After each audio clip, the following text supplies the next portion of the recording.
Leadership is everywhere, but courageous action is rare. Welcome to Conversations with Action Leaders. I'm your host, John Fischetti, Professor Emeritus at the University of Newcastle, and part of the team at the Future Talent Council in Stockholm, Sweden. In this podcast, I sit down with leaders across education, business, and public life to explore how they got where they are, who shaped them along the way, and what they've learned about leading in complex times. We talk about the risks, the mistakes, the mentors, the defining contributions, and the bold moves leaders need to make right now, because leadership isn't a title, it's a responsibility. If you believe leadership should improve humanity, this conversation is with you. Join us and lead like it matters. Hi, everyone, and welcome to Conversations with Action Leaders, the podcast where we explore how leaders move ideas into action and shape the future with courage and clarity. I'm Professor Emeritus John Fischetti, and in each episode, I sit down with leaders who are building, transforming, and serving in meaningful ways. We'll talk about the journey, the people who shape them, and what they've learned along the way, and where bold leadership is needed right now. So let's get started. Today, I'm coming to you from a Awabakal country in Newcastle, Australia, and I'm honored to have with us a CEO, a president, a vice-chancellor, Professor Adam Shoemaker from Victoria University in Melbourne, Australia. Adam, thank you so much for joining us. I can't wait to talk to you, John. It's going to be fantastic. Thank you. Yeah, looking forward to it as well. Let's get people to know you a little bit. We have a lot of leaders around the world who see that they're not yet in the last decade of their career. They want to know, how did this journey start for you? Take us back before the titles and the recognition. How'd you get to where you got? Look, the truth of the matter is, I don't think you always know. But at the time, you're just trying to see the next goal or the next achievement that might work. And so I actually credit my father for a lot of the inspiration that I've had in my life. He took me aside when I was about 10 and said, we really can't afford to send you to post-secondary education. And if you want to go, you better start earning. And now's the time to think about it. So the age of 11, I actually, in those days, John, before, the internet used to have newspaper routes, people would deliver the newspaper. And so I got a job with the Toronto Globe and Mail, which is still a very, very good masthead, delivering that to a whole range of people. And I kind of set it up in a different way. So you can imagine 5:30 in the morning. It's a bit chilly, especially in the winter, and snow. This is Ottawa, so we're talking sometimes meters of snow. So you had a system, right? First of all, it got delivered to you. So I used to split it up into different bags, and I literally ran the course, as it were. And everyone wanted it delivered to their door with, in those cases, you had two doors. You had an outer door and an inner door, and it had to be between the two. And so this was high-level service, but I made a bit of a game of it, to see if we could do this quickly, effectively, and actually really build a relationship with people. So as it turned out, not only was it a great thing to save money for university ultimately, but all the clients, the customers, ended up being fantastically interesting, because you used to also in those days go and collect money from them. Right. And the money was never the issue. It was the discussion that you had. So I remember really clearly there was a guy who was the Minister of Energy, Mines and Resources for Canada was one of my customers getting the newspaper. So we struck up, and his name was Donald McDonald, a wonderful, memorable name. And so we struck up a conversation. And when I ended up in high school, about the age of 15, I was doing a project on the Athabasca tar sands. And I thought, what a great thing. I might ask Donald McDonald if I could interview him for my project in high school. And everyone in my class said, yeah, right. As they used to say in those days, and they probably still do. Anyway, I popped the question over the collection of the money, and he said, absolutely. I'd love to talk to you. Why don't you join me on the way to work? We'll sit in the back seat of the car together, and you can pop your questions to me on the way to work. And that would be your interview for your class, which we did do. He was very forthcoming, by the way. It was excellent, a lot of stuff. And then he said, which really thrilled me, he said to the driver, actually, why don't you drop him off at school after? This kind of thing, which was not expected, but wonderful. Anyway, you can imagine the teachers' reaction when they saw, a personal interview with the Federal Minister for Energy, Mines and Resources. A few of the journalists who sort of were around the place saying, we've been waiting months to get a, one-on-one with that guy. So I think it's just sort of sometimes thinking what's impossible becomes possible just because of it's fantastic. The sort of relationship. And I guess I was silly enough not to think it was an obstacle just because I got to know the people. They were just wonderful people. And he was a wonderful person and is still in my memory. And all the way throughout my career, it's been wonderful people who suggest things to me, not the other way around. And that's exactly what it's about. Who tapped you as a leader early on, either from that paper route or in earlier other jobs or as you went through school? Did they say, Adam, we need you to take this note to the office because they knew you weren't going to run away? Or was it later on they could sense in you ability to motivate others to accomplish their goals? Look, there's many examples, but I think it comes partly from sport. I was in a family of had 4 siblings, and we all were crazy about sport. And there's a big thing that happens when you're into that certain teachers become interested. It just happened. So our high school was called Lisgar Collegiate. It's one of the oldest high schools in Canada. It's a public school, as in it's not private or independent, and we were proudly so. And we had an English teacher who was, he was an amazing guy who was also coaching the basketball team. You know, like, I don't know where the English basketball connection was, but he had it, right? His name was Bill Fraser. And Bill sort of picked up somehow in the way we responded to English texts that there was an interest in something beyond that, and took an interest in me, you know, as a person. And so I remember it really well because I used to run cross country and long distance running, you know, at the elite level. And this is the example of the people that I was dealing with and that were teaching me. So there you are in October, which is becoming very cold and windy and wet and rainy in Ottawa, in a place, it was right up in, you know, one of these parks, you know, loosely called parks, okay? But it was pretty brutal, you know, it was very awful weather. And so we're running, you know, just trying to get finished, you know, something like a 8-kilometer race. And I look over and there is Bill Fraser with an umbrella on a Saturday cheering me on at a race. Wow. Okay. Wow. So this is the kind of teacher that we had at that. The inspiration of just seeing that person taking time out of his weekend to care about a know-nothing sort of child or teenager in his, that blew me away. Blew me away. Wow. I've never forgotten it, you know? That's profound, Adam. Those are the things. You anticipated my next question around serendipity. Have there been other moments in your personal or professional life you're willing to reveal to the rest of the world about how serendipity played a part, whether it's from the paper route and it turns out to be your big project, or whether it's just the opportunities that come by accident? It seems like you can choose your own destiny somewhat, but a lot of times it's the fate or serendipity gets in the way and helps you out. Is there another example you'd like to share? Always. And I think it's a wonderful thing. We were lucky as kids. We didn't know how lucky we were to live in a national capital, right? It may have been the coldest capital in the world outside Ulaanbaatar in Mongolia, but it was a great place to live. And so you know, the friends that you had, and I remember walking home with one of my friends, Dick Putmans was his name. And Dick, you know, said, I just did this most amazing thing. This is at the age of, he was 13 and I was 12. And so he said, I did this most amazing thing, that I heard about this organization called Children's International Summer Villages when I was 11. And he said, I didn't know what it was, but it sounded interesting. So I went to this meeting, and it turns out there was a chapter of this group founded, I think it was founded in Illinois in the 1950s. And they took kids from all around the world aged 11, John, aged 11, and they went to a summer camp together. So people from 10 different countries, say, okay? All joined together with adults as delegates and so on, and they lived together for a month. It was an experiment in world living and world learning. And I said, did you do this, Dick? I said, yeah, I went. He said, I have friends all over the world now.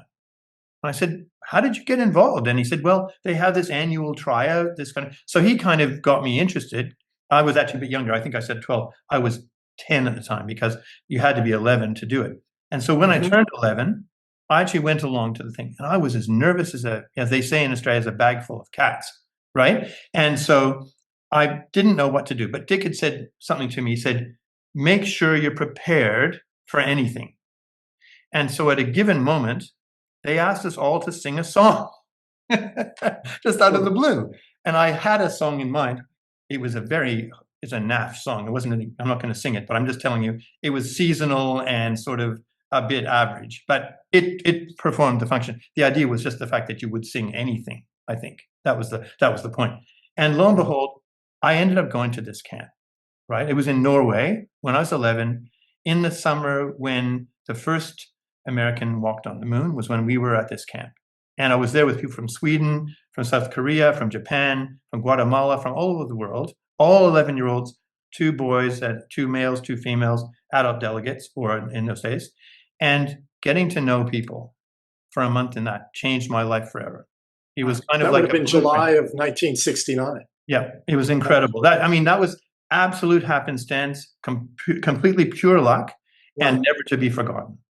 There's a lot of mentoring in what you just described, sort of accidental. Have you had a formal mentor or two along the way that who either sought you out or you sought them out to help you in your journey to where you are now? Absolutely. Yeah, and we try to echo that now. I'm doing the same in reverse, but I've had 2 or 3 people, and they used to use this phrase of taking someone under your wing. It's not like that at all. It's actually saying, surprise me with something you think of which I'm not capable, but you think I am. So it's that kind of beyond the possible stuff. And then we've tried to, and what I've tried to do in my life is always look for those opportunities with other people. So someone's been proposing an idea that they had that someone said no to and put in the top drawer, and it's been sitting there for years. But let's have a second look at it, right? So that's kind of the model. It's saying there's always a surprise out there that may be beneficial to humanity or beyond the local polity. And you might have had a rebuff, but that does not mean it's the end of the story. And that's exactly what it's about. So I can give you, a couple of concrete examples here. In fact, hold on a second.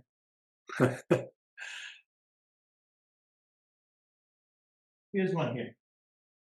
So this hoodie is my Exhibit A, right? This simply says Thrive. This is where I work now, Thrive Victoria University. Now, a woman on our staff had an idea about a decade ago to do a wellness program. And she said, wouldn't it be fantastic if, in not having an idea about students, 40 or 50,000 students and staff, but human beings on a campus doing things together. In other words, simple idea enough, and doing things which were sporting related or intellectually related or club related, but volunteering together. She said, doing this would enhance the feeling for the campus and for our life. And everyone said at the time, you must be crazy. Where are we going to get that support? We'd have to pay for it ourselves. It's not even a student club. It's not even a staff thing. It's not of interest to us. It's cross-cutting boundaries that would never work. She was very despondent, but she put it in the top drawer. So when we started here, I asked all of our executive colleagues, I said, is there anything that people have that's sort of a great idea that's been in the offing that no one's ever gotten through? And Wade Noonan, who is one of the deputy vice-chancellors responsible for all the engagement of the university, did that and asked his people. She somewhat bashfully pulled this idea out of the drawer. And he said, let's give it a whirl. Let's give it a shot. And that Thrive program has caught fire especially in a post-pandemic troubled world, which we are seeing incredible strife and, conflict daily, pulling people together in really programs that deal with excellence. That last count, there's 12,300 students and 2,500 staff regularly involved, more than 200 events a year. And it was recognized in London for a silver award in the world for the QS Awards for the best well-being program on the planet. And that was somebody's rejected idea a decade before. Well, that's this goosebump kind of stuff. That's pretty incredible example of paying it forward. I love that so much. It's so exciting to think about the difference maker and how many of our leaders out there could just put that idea into practice today and be willing to take a punt. What's the worst case that could happen? You'd have 800. You'd have 800 people involved. It'd be okay. We would have thought any number would be great, but I pay tribute to Wade for doing the listening and doing the asking. It wasn't me.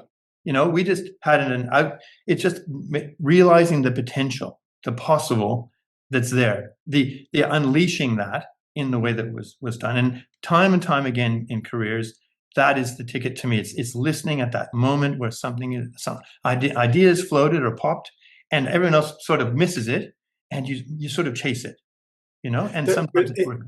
In your youth, I'm going to use a cross-country example, but what's one professionally? So usually in cross-country, the last kilometers is going to be okay. The first one probably a little too fast, but did you have a coach who said, Adam, for you to get that extra 5 seconds we need, it's the second kilometer. You're going to have to push to the next level. It's the one where you're settling back a little bit, telling you something you didn't want to hear. Why don't you go run the bloody 5K?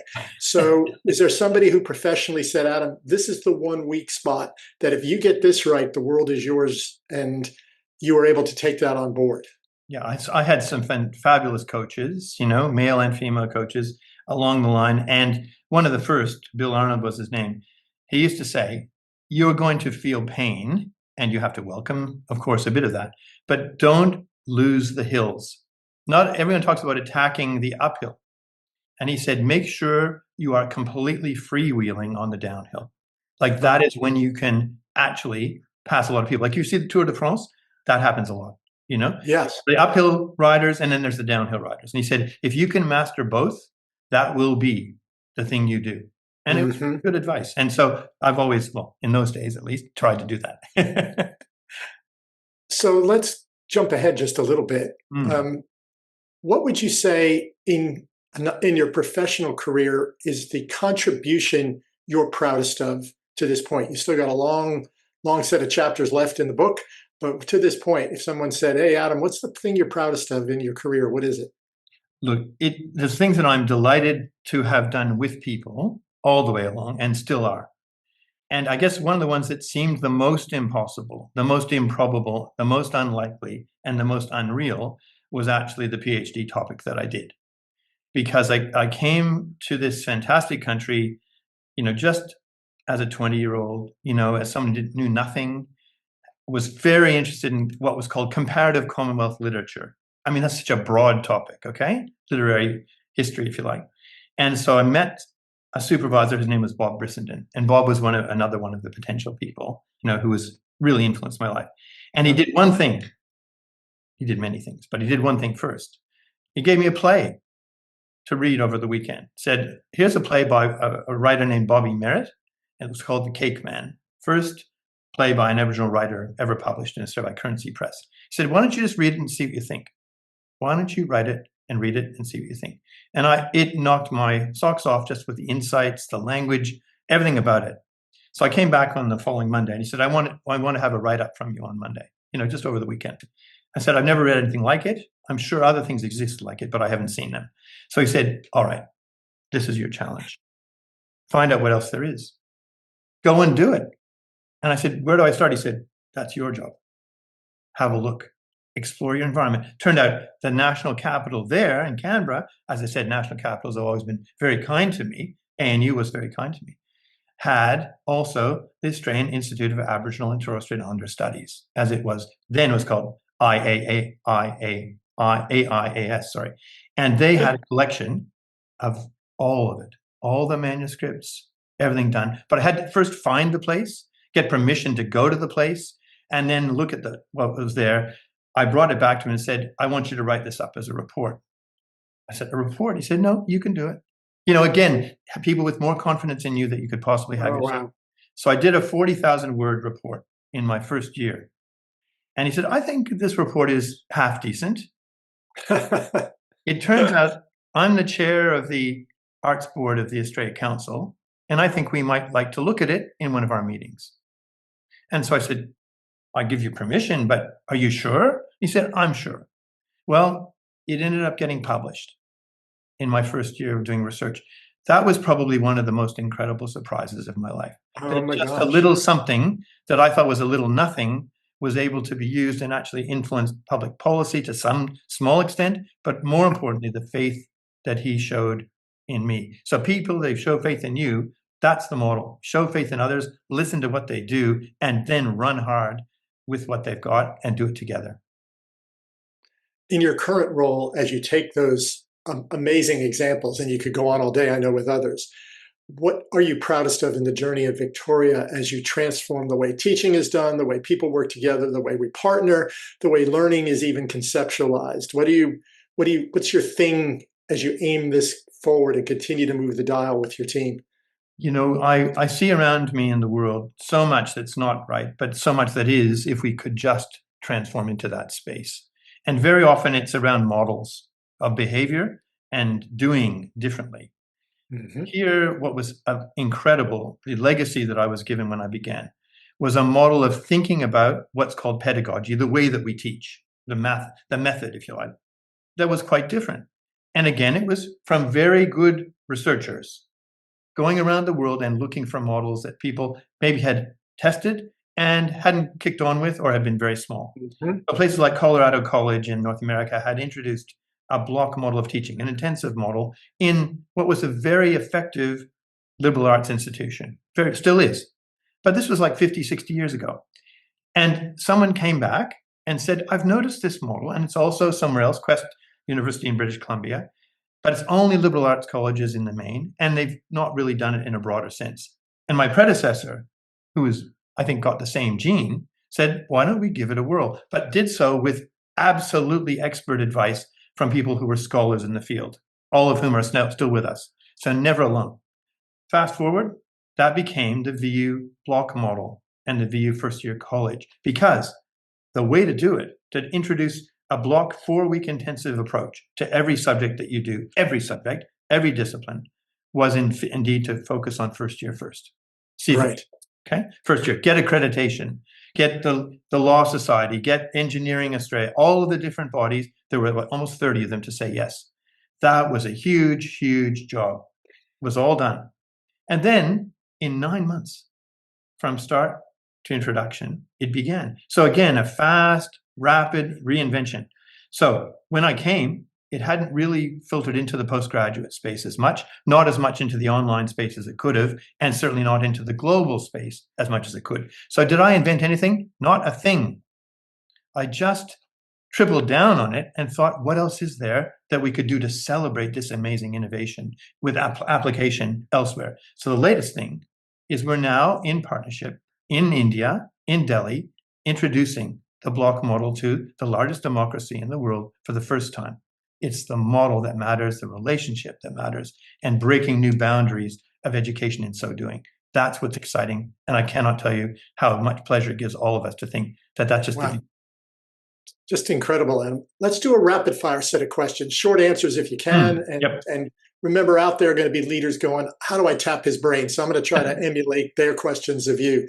Yeah. What do you think many leaders who you know or who you're guessing make harder than it needs to be to deliver on their strategic goals or objectives, their KPIs, or just to get through the day more successfully? I think they try to over egg it a lot of the time. And I've been seeing this. It's like, the classic 3 points done well will always triumph. The classic 27 points done perfectly will always fail. What do you think they underestimate that means They underestimate the quality of the other people who are going to be receiving this information.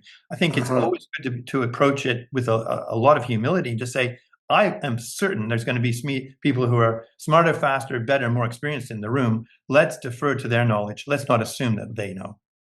Yeah, fantastic. What one habit or so that you try to use every day keeps you as sharp as you are?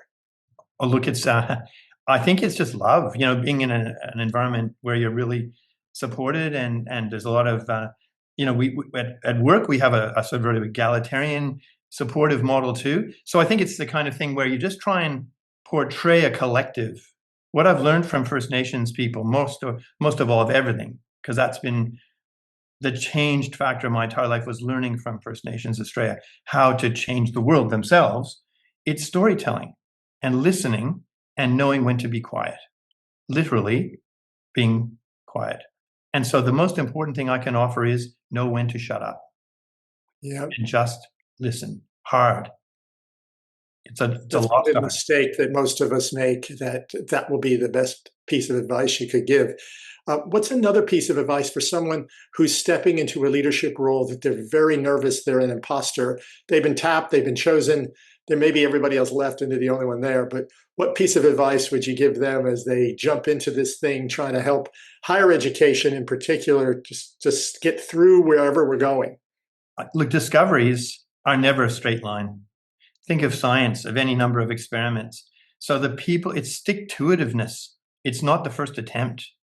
It's rare, rare, rare for the first attempt to be the one that yields the result in the experiment. It's very common for it to be the 27th, or even when you're just drifting off to sleep, that something comes good. So I would say to people, that kind of efficaciousness of really seeing, as you put it before, imagine the finish line at the start line. Mm-hmm. as we look at the current world and the micro and macro politics you hinted at, we don't have time to get into that. It'll just make us a little bit more worried.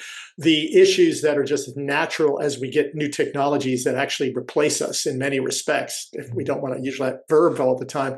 But as you think about what the action leaders need to take, what are one or two that leaders need to do boldly right now inside their organizations with their teams? Well, implicitly, explicitly, John, we're saying human beings are pretty special. Don't lose the human at the core. Even with the most advanced technology in the world, human ethos, values, approach to each other still has to be at the core of what we think with AI, still has to be at the core of what we're doing with cyber security, because after all, it's humans who can get it terribly wrong or humans who can get it absolutely right. And so I believe the human character, the human feelings, the values are essential. I've seen that all through, and I think it's coming to the fore now in these transformations. Those who hold to that and hold to it brightly and firmly, I think are going to succeed. I've seen you in a number of situations, morning, noon, and night across multiple time zones, and you seem to have just an incredible ability to maintain a hopeful tone, even in a challenging, demanding situation. A lot of people fall over by how they're perceived to maybe be coming across as arrogant or stubborn or not listening. How do you stay fresh enough to keep that tone, which I think is very engaging, but more than that, people are willing to work for that. They're looking for that. They feel a sense of belonging by how they feel they're treated. Well, John, it's a difficult question to answer because when you're living it, all I can say is I've learned from the best how to inspire, and I just try to reflect that inspiration. I just feel it. You know, it's not something that you intuit or you analyze intellectually. You have to just live it. And so I think it's an opportunity. For example, one of the things one of my favorite things is I go down to one of the cafes on the campus and I buy, say, 8 coffees and put them in a tray. And I just walk around the campus and see if anybody wants one. And, you know, and half the time you meet people say, I've just forgotten my money today. Isn't that great? The things you learn by being generous, the things that you feel just by discussing are beyond any KPI, beyond any target, and beyond any outcome. It's the real deal. Adam, that's a great place for us to pause for this session. I know many people around the world will want to engage, and I invite them to get in contact with you directly. I'm so thrilled to have had you on today. And this has been Conversations with Action Leaders. The world doesn't really need more opinions. It needs courageous action. So wherever you lead with clarity, lead with courage, and lead like it matters. I'm John Fischetti. I'll see you in our next conversation. Thank you very much, Adam. Look forward to seeing you down the road in person. And thanks for your time today. Can't wait. Thanks, John.